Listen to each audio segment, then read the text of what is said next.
and it created a lot of interest in the society. The paperless office is really an office where people, or a paperless society is a society where people use very little paper. I don't think there will ever be a time when we will never use paper. So I see it as an environment, a station where people are using much less paper than they actually require.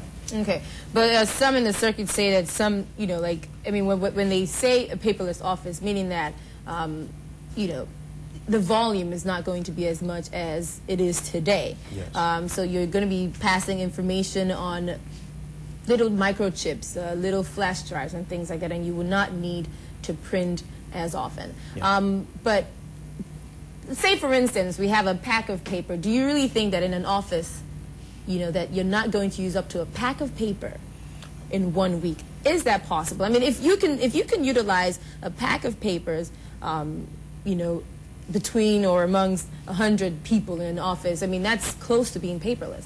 Well, the reality is this. There will never be a time when people will not use paper.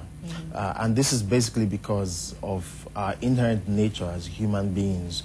People just love to touch paper and to read from paper. I mean, money is made out of paper, exactly. too. So people will always use paper. But the point is that the amount of paper that we use will reduce, okay, because people are changing the way they work with paper.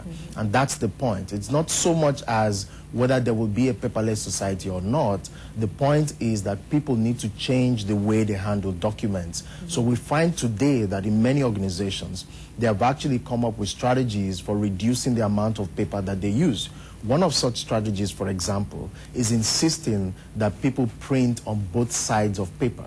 By simply doing that, companies have been able to reduce their paper use by 50% because they now print on both sides of the paper.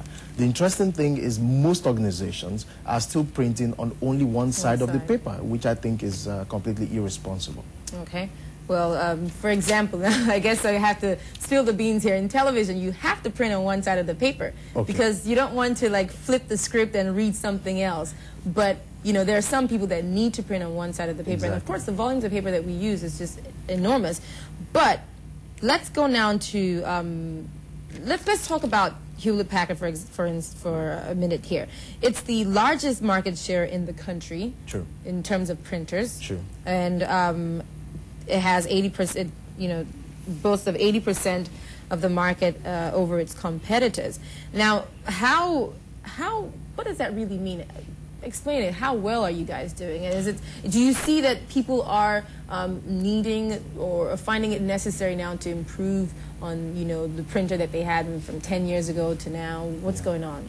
I think we were very quick to realize that people will print more and more as the years went by. So we started this revolution in printing, and that's why we have the largest market share today. We have a very robust printing strategy, and that's because we're also listening to our customers. So what we have done over the years is we have designed printers that are intelligent, because we're also one of the companies, in fact, in the forefront of this idea about the paradigm shift between the print and distribute model that we had many years ago for distributing documents to a new system, which is distribute then print. So what our printers do for companies is our printers give customers the choice on whether to print their documents